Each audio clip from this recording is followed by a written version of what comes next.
Hannah. First of all, I want to say it's wonderful to be here. I'm a guest on this country, and I'd like to acknowledge that I'm on Whadjuk Noongar Boodja, and just how special this land is and how safe and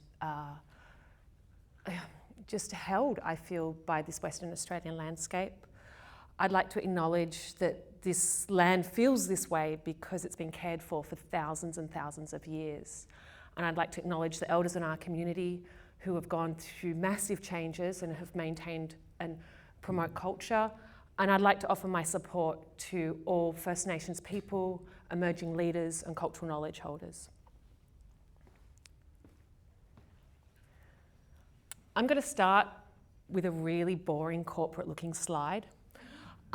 First of all, so I remember what I'm talking about, because I'm going to talk about dynamic structures for creativity and care, and also because it's so important to ask for the template. It's a trick that I learned working in any sort of media arts, any sort of business profession, working in local government. Someone asks you for something, you have no idea what they actually want you to deliver, and I say, hey, have you got a template for that? First of all, it saves you hours, like hours and hours and hours of time. And second of all, you end up with really professional opening slides that set the tone. And then you can break the tone, because we're not going to do boring professionalism right today. So as Hannah said, my name's Dr. Martina Mrongovius. I am an artist. I am a physicist. I've worked in all sorts of areas of the arts ecosystem. And I came to my art practice, I wanted to work with light. I was working with experimental photography. I started making holograms, and I found my style and my mode with this series of animated holograms created from photo captures of myself, so performance captures. These are video montages, they're spatially animated, and then I install them in ways that you have to move, that amplifies the motion in them. A lot of these holograms are quite small. You know, that's what the technology I had access to, what I could print. And so being small and being animation and me trying to create these like feelings with them, I often install them so this one down from the peak, you look down into it. This one, Paternoster, you look up into it and you actually play the animation either by moving backwards and forwards, which is really quite unnerving, or by moving up and down. And again, so really getting your proprioception to be part of the animation that you're seeing. I recently exhibited this because we're talking about structures, and structures are really important. We've got some great structures here in Bulu. We've got Pika, who are supporting us all today, and we've got Moving Image Lab Perth, MILP, talk to Cass, if you're interested about MILP, who have been so welcoming and invited me to exhibit both my older hologram works, which aren't really moving image, but they kind of a moving image because they move, but you have to move to make the image move, and along with some of my new digital works. As Hannah was saying, ECU City Campus, we have screens. We have lots and lots of screens. So many screens, so many pixels, lots of pixels. Yeah, everyone loves pixels here. And so this, yeah, wow, lots of pixels. What we call the fins, the media architecture on the outside of the building, that actually has been mapped so it can run out of Touch Designer. So what you were doing yesterday, you could output it to that building. That is, so right now we're really deep in pipelines and processes to make it simple for artists to come and make great work. Inside, this is what we call the forum because of the staging. And I don't know if you can see my text. So this is a test. This is a test render I'm doing for my exhibition in October when we officially open. We're not officially open now, but the doors are open, so just walk in. And so this is a giant 4-story wrap screen, lots of pixels, ask for the template. It works really, like it's also very big, so it works quite differently to what you look on the screen. So it's really important. We've got visualizers, but it's really important to be able to test this work and see how it feels to experience it. I'm going to take you on a quick journey about some of what I've done. If you get lost along the way, we'll pick you up and get back to the topic, so just don't worry, enjoy the pictures. We're going to just talk about a few different things. This is the Holo Center, the Center for Holographic Arts. It's based in New York. Well, it was based in New York. I came for an artist residency there. I ended up working with other artists. They handed me the organization and I became the director of the organization with pretty little experience. It taught me a lot, and what I really learnt with the Holo Center was actually by partnering with other arts organizations, because I had no idea what I was doing running a nonprofit in New York. And so I reached out to other nonprofits and arts organizations in New York and things like, how do I file the taxes? And what is this thing? And is that legal? And so I worked there for 12 years, lots of programs, enabled art support for artists.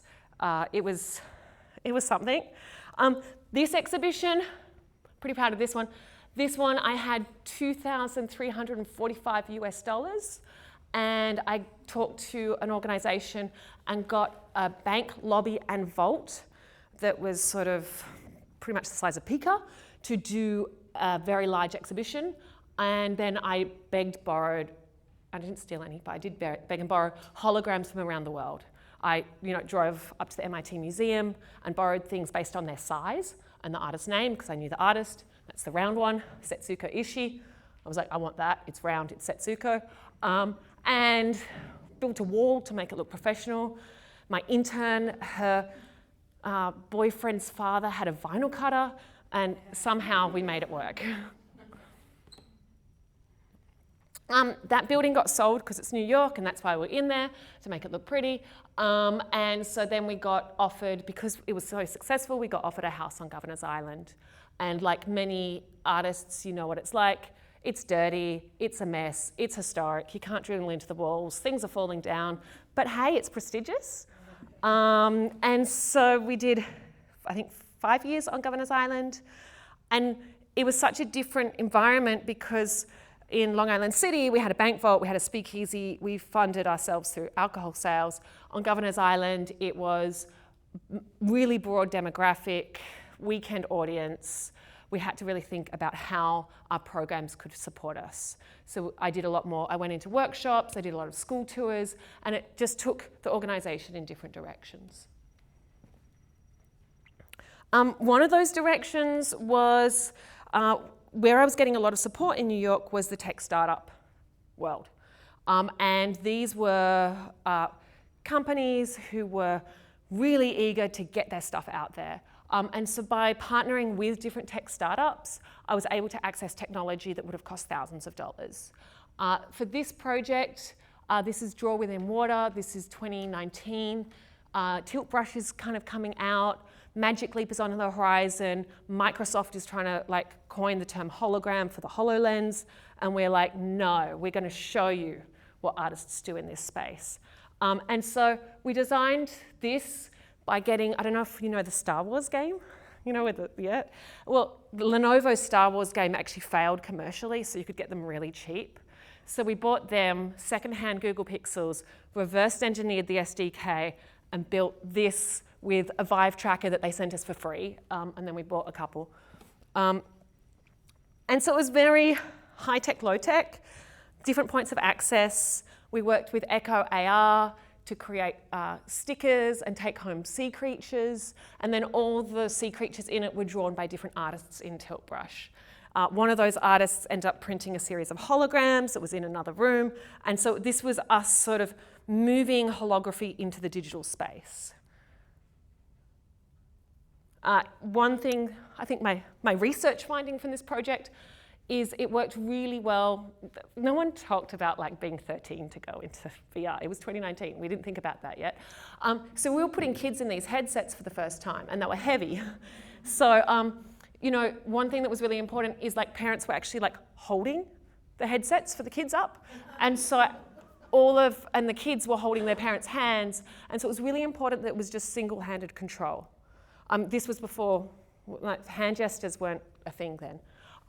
But so that really worked really well. And then we also had the little buggy so that, because a lot of parents came to the island and we wanted parents to be able to put their child somewhere safe and have the experience, and then the children go around in a little submarine, and it was quite fun. It was augmented reality, so pass through, and then there's physical things like physical kelp as well as digital kelp, and so you could actually touch things, and then some things you couldn't touch.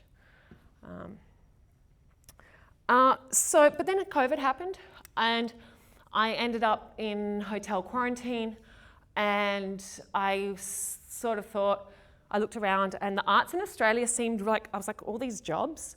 What I didn't realise was that that's because everyone was really burnt out and under-resourced and quitting. And I was like, wow, they're so well paid.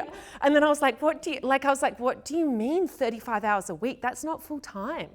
Like, that sounds awesome. So I took a full-time Australian arts job and yet learnt.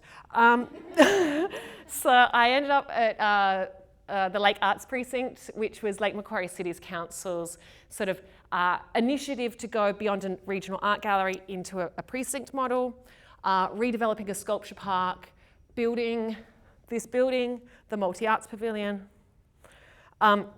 which was a 360 projection space in a park. So it was like the audience, again, really interesting audience dynamics, lots of kids, and first of all, there was no curved walls, it was square walls, there's bits of, anyway, design. But what was great about like launching MapMima post-COVID was there's a lot of government funding, and we had the ability to set how we program and what that meant. And so we really, from the beginning, we said development, we wanted to make sure there were residencies, there were commissions. And so to this day, if you're looking to do something on the East Coast, MapMima, Multi-Arts Pavilion, has an open call every year. You can go for a workshop, you can go for a residency, you can go for a commission. This one, we're on Touch Designer, one of our favourites this week is Joel Zicker's Valley of 1,000 Plants. So he, again, he actually built these are 3D models that he built. And if you talk to Joel or know Joel, he's like, I wouldn't do anything more than I have to. So the symmetry, he simplifies things, he does not make more work for himself. He makes it as simple as possible and effective.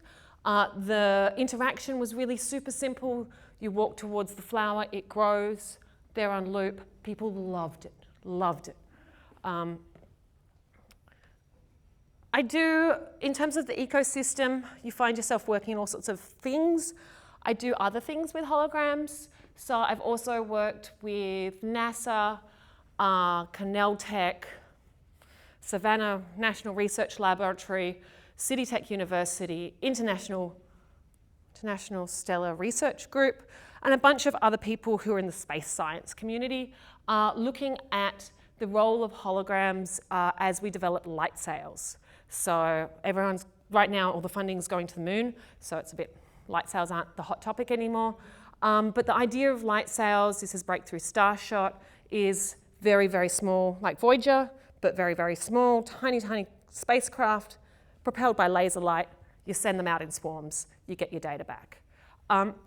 So looking at how we can do that, I created, I suppose I have animations. I wonder how these animations play. Oh, no, not like that. Spacebar? Oh well. No, not that one either. Mac to PC. That is animated in the middle.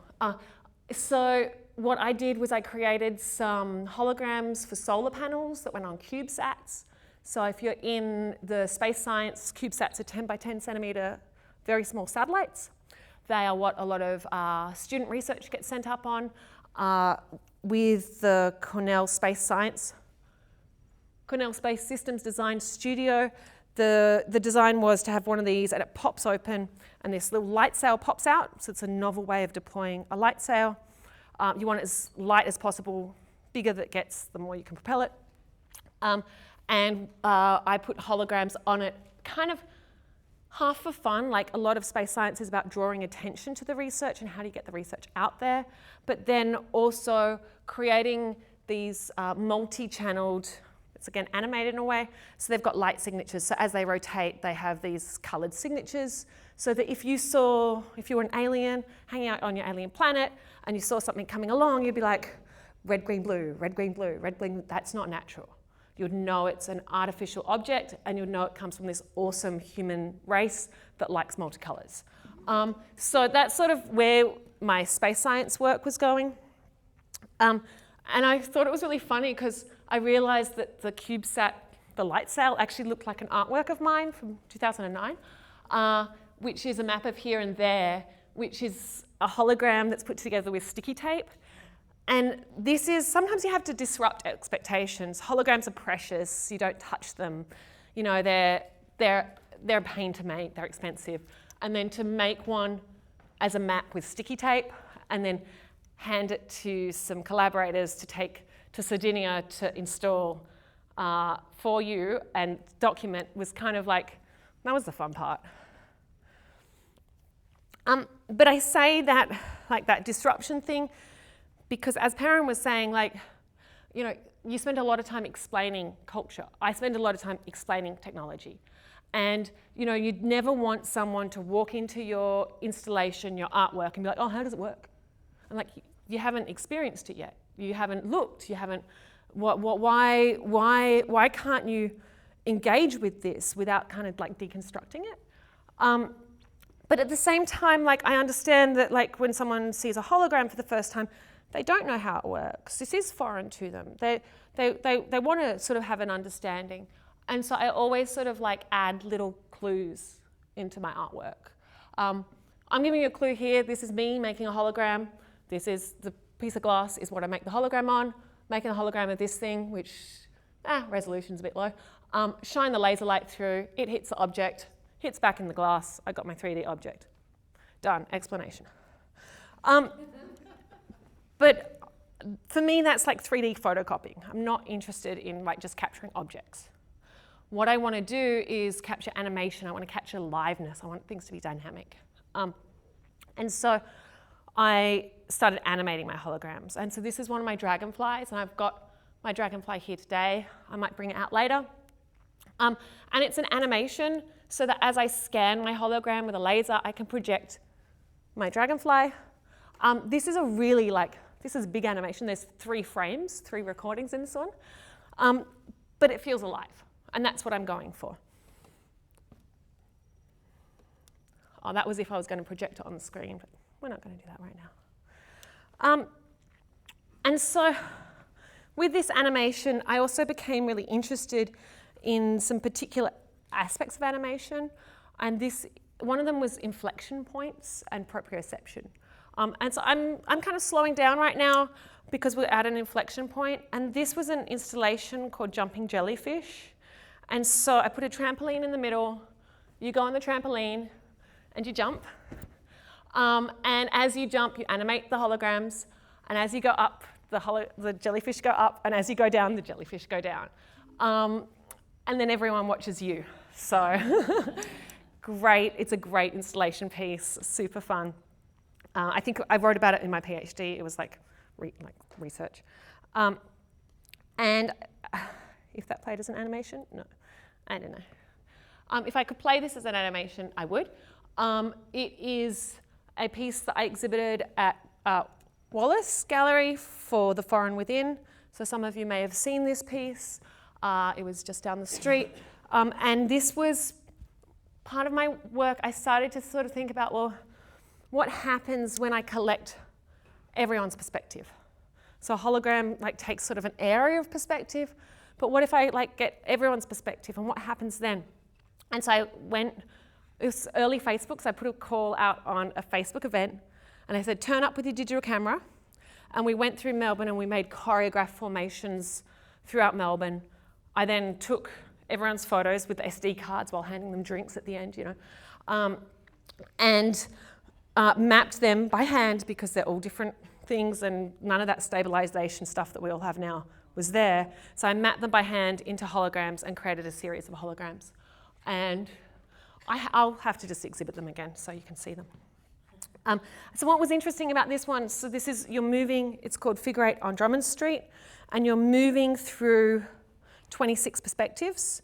But as you move side to side, you zoom in and then you zoom out. So you're moving, but then your perspective, you have this sort of like inversion point. And it's something that you probably don't experience very often. And I was like, that's interesting. What is that? And that's the end of my detour through why I'm talking about structures and systems for creativity and care. So this is just, thank you for sticking with me. I will slow down now. First of all, as you can see by the fact my animations didn't play, I really don't like PowerPoint. So when I say support, I really mean like, does anyone have anything better? I will support you to make a better system. This is why are we still doing this? Like you can't even see my text because it's down here. We went from a PC to a Mac, the animations don't play, like all this font stuff, like no one has time for this. We need better things.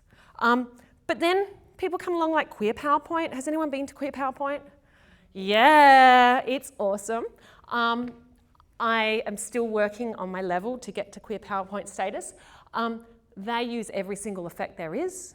They animate, and it's the funnest, best PowerPoint you've ever seen in your life. It is an art form. I am enamored. I need to keep practicing, and I'm not going to play the animation because I can't get animations to work on this. This is also animated. Yeah, use your imagination. What animation you'd have here.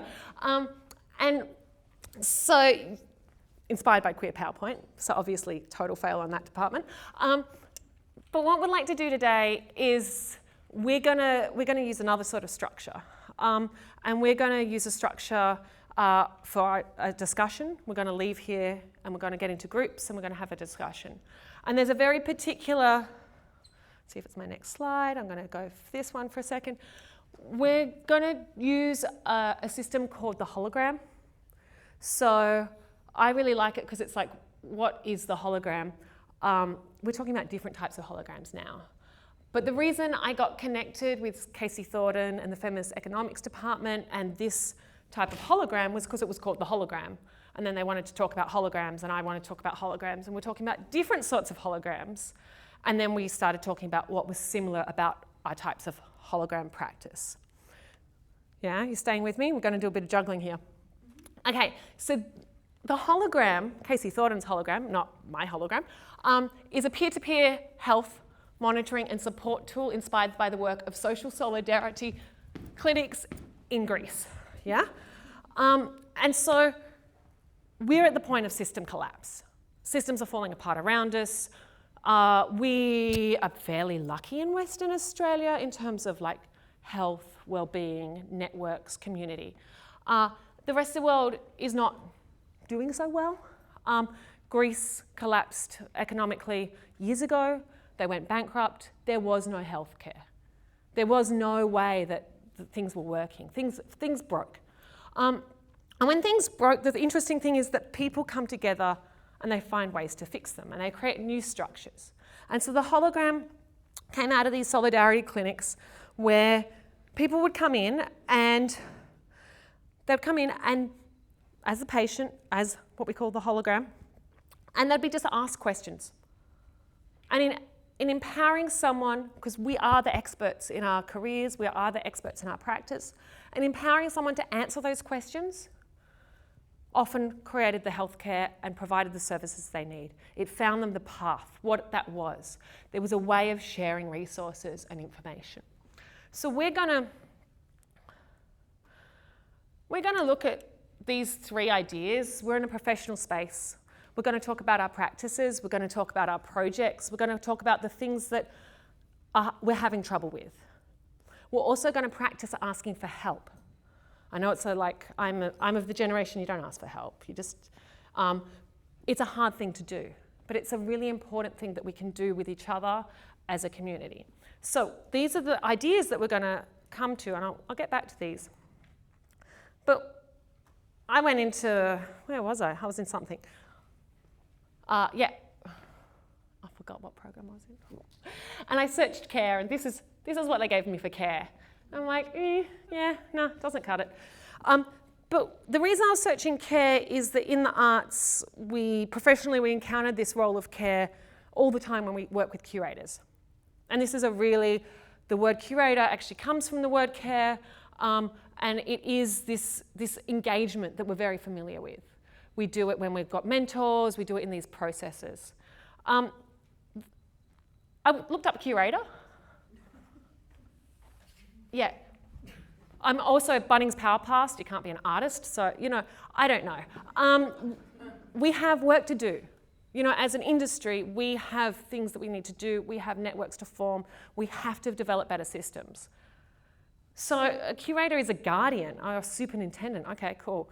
So I looked up guardian, and I was like, oh no, we're doomed. We can be better guardians than this. So we get back to the hologram, and we get back to people who have sort of thought about other ways that we can care for each other, and how do we support each other. Now the hologram, if you're interested in this in an emotional, social way, I encourage you to go to their website, have a look. You can find those sorts of networks. But we're going to address it in terms of our practices, and we're going to address it professionally. So with a hologram, they look at your physical well-being, emotional well-being, and social well-being, and it's all about listening and asking questions. We're not giving advice.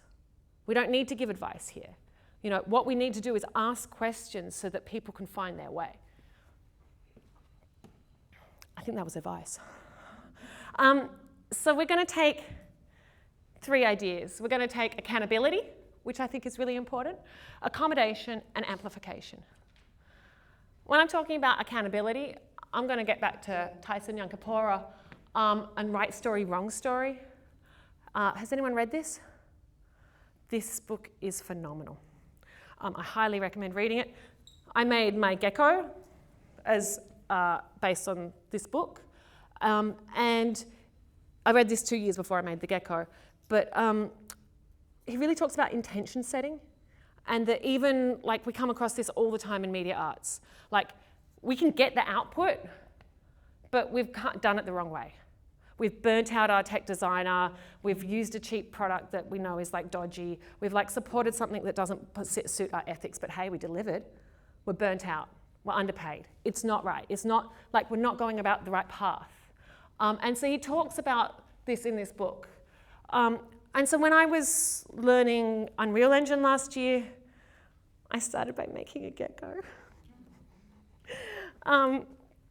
Because I have a habit when I need to learn new computer software of proposing it to a curator and saying I'm going to do an exhibition before I learn the software. Everyone needs to motivate themselves in different ways. I do not advise this as a good idea at all. But it's the way I kind of learn computer software. I have an idea of what I wanted to do. And so I wanted to make a video game where you're a gecko and you fall out of a tree and you control it by dance pads and you go into different worlds. And so I made my gecko while watching YouTube tutorials and scanned it in. Couldn't quite get the animation where I wanted it to, so just kind of used nebulous lighting effects to kind of make it work. And it got me over the basics. It got me to where I needed to be with that program at that point. But I delivered, and I'm proud of what I delivered, even though it wasn't quite what I imagined. I could have cheated, I could have gone a different way, but I wanted to take the right way to the output. The next thing I want to talk about is accommodation. And so, I've worked in local government.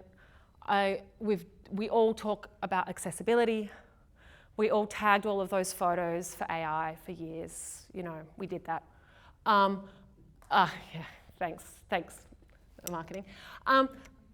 But accessibility is one thing of when I'm making my work, do I actually want to make it easier for people to access? Or do I want to accommodate all of everyone's different needs and different ways of seeing? And I want them to do I want people to come, to actually reach out and meet me? If you make things too easy, people aren't engaged. But I believe in accommodation. And so last weekend, I had a show in Fremantle. Again, this was my first touch designer exhibition. So I learned touch designer I had to learn it anyway. But I created, this is the branch communicator you're seeing over here. So it was 2 microphones that you sing into, and that controls the video feed. And they're different, so you can switch channels and control it. And my accommodation was like, well, one microphone's a fixed height. And so it's not going to work for everyone, but most people maybe. And then the other microphone you actually lay down to access. For one thing, it means that you're straight when you're singing, when you're lying down. And it also meant that this was something that kids could engage with. Some people were sitting down and just picking it up.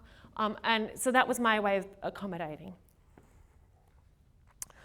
I also, I almost got in a fight with the curator over this one. So the curator wanted to hang one of my holograms too high to kind of see. And I was like, why? Don't people actually want to see it?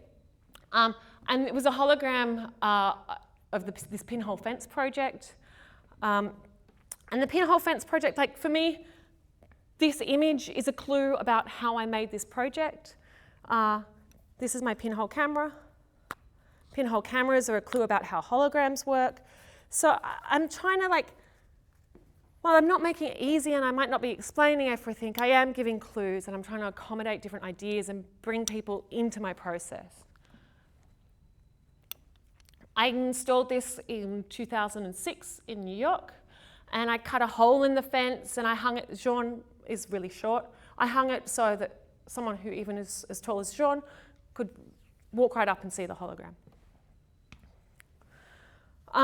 For middles, it was too high. You couldn't walk up and see it. You really couldn't see it. So people had to figure out another way of seeing this one.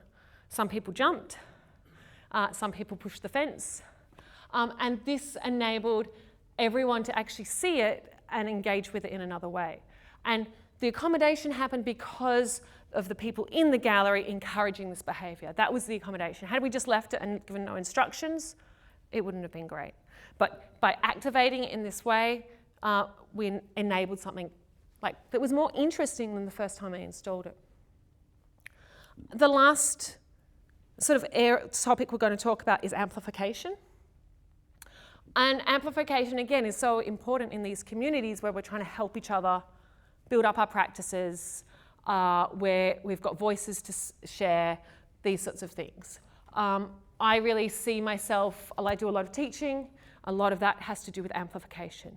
I'm hearing students' ideas. How do I amplify that idea until it forms into something?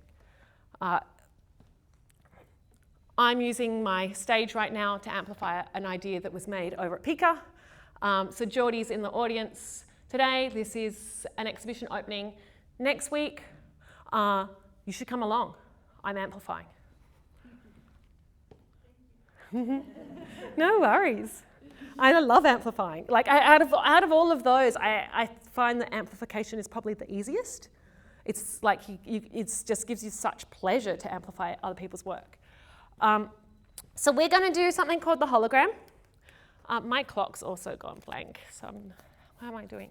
You've got 20 minutes. I've got 20 minutes. Jeez, we might have some questions then as well before we do this. Okay, so we're going to do a project after the break called the hologram. So I talked about the hologram. We're going to do it though with these that I've talked about. Yeah. So how the hologram works is we're going to get into groups of 4. Yeah, you might want to take a photo of this. You might want to write it down. These are just suggested questions. You don't have to ask these questions. These are just ways for you to think about the type of questions you're going to ask. So in the hologram, we're all going to take a role. So the person who is the hologram is the person who's getting the help in this, we're all getting the support, I should say. Is help a dirty word these days? I don't know. So it's getting the support, so I got the clubs. So if I'm the hologram, and we can actually, maybe we could practice since we've got a little bit of time, and you can choose a question and I can be the hologram and you can ask me some questions. So when you take a different card, so if you're diamonds, you're going to do accountability. So you're going to think about this person's projects, problems that they're going to present to you, and you're going to ask them questions about accountability. If you've got the spades, you're going to ask about amplification. Yeah? If you've got the hearts, you're going to ask about accommodation. Sort of figuring out the process. Okay, so we're going to have some practice. So when you get into groups, first of all, I'm going to give you cards. That's going to give you your number. You find everyone else who has the same number as you. Yeah?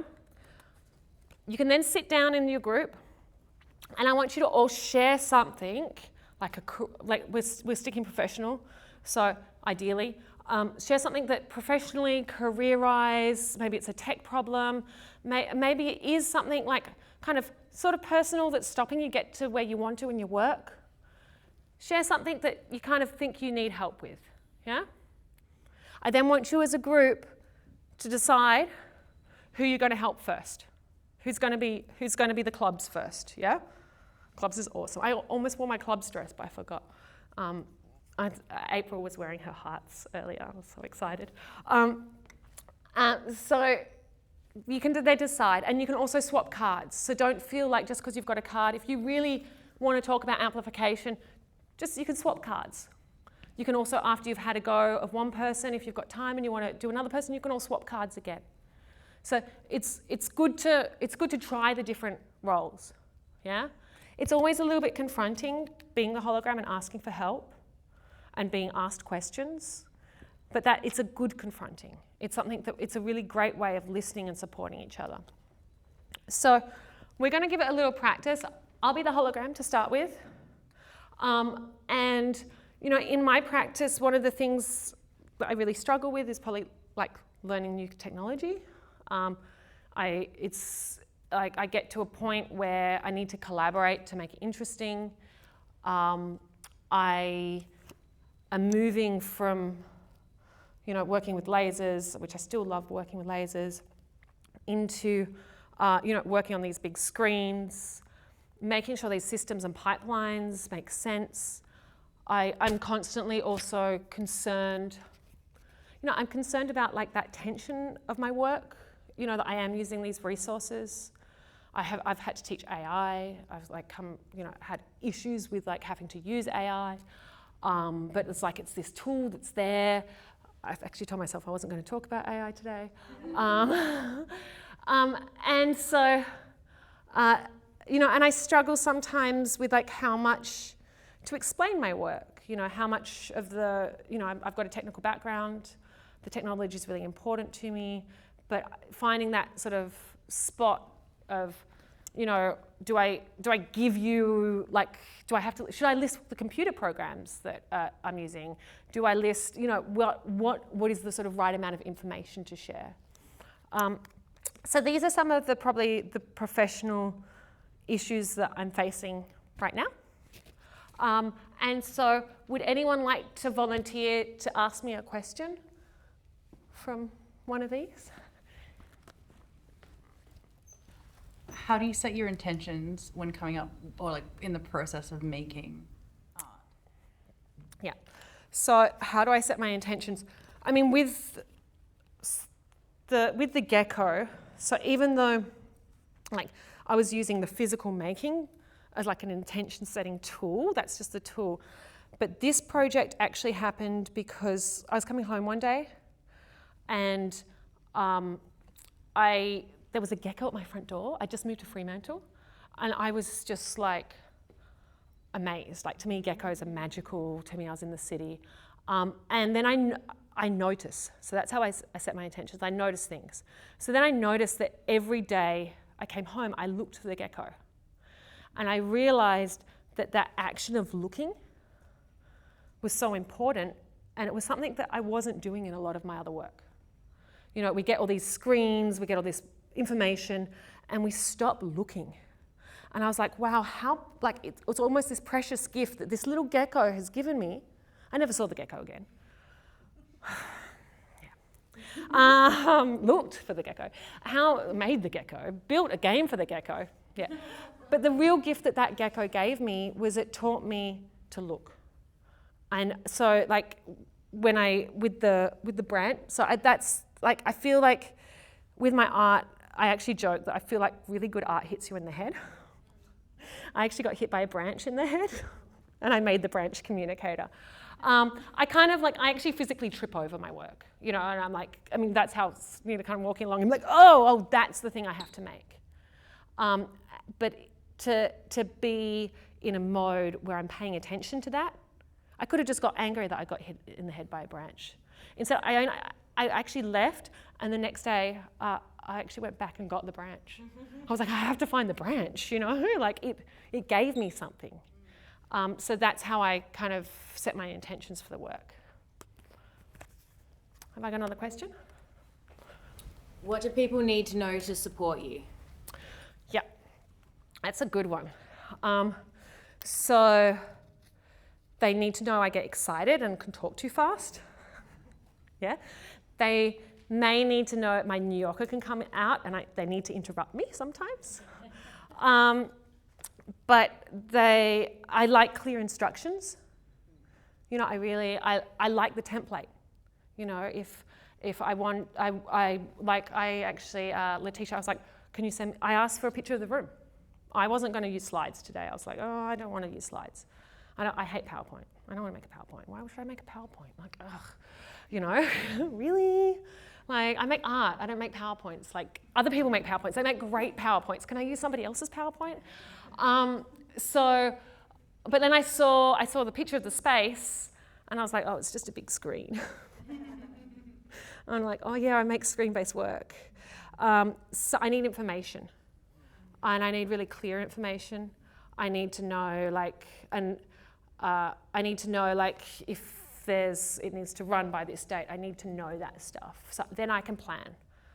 So I always, I get asked a lot. People often want me to make holograms, and they don't give me enough time.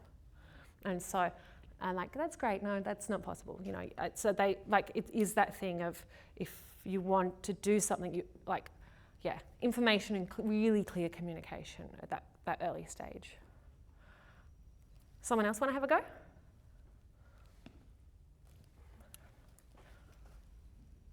What am I learning from feedback? Okay, so I'm asking myself, what am I learning from feedback? When I first started putting holograms in public spaces, one of the first ones I did, I had two people come together and they collided heads looking for the image, and I was like, oh, that didn't work. I also learned about viewing fields and that's why it was so confronting for me to put the fence above the viewing field, because I need to see how audiences engage with my work. I will pretty much always spend time in any gallery or show that I put up watching people. I had the security footage of my show in South Korea, which was legal back then, I guess. I need to not interfere with that process is also the other thing. Like, I need to stand back and actually just watch how people engage and use that information to inform what I make. So with the gecko game that I made with the two dance pads, I thought it'd be really obvious. You've got two dance controllers. Here is a game. You work together to navigate the world. Everyone came in and was like, it's a dance battle. I'm like, and this poor gecko is sort of going like this, you know, like not going anywhere. And I'm like, what are you doing? Like, don't you want to go somewhere together? And so that made me realize that user interface was so already embedded with dance battle. And so that if I wanted a collaborative user interface, I should use something more like musical instruments, where people understand that it's a collaborative process. And so it's just by watching people that you get that feedback. Thank you.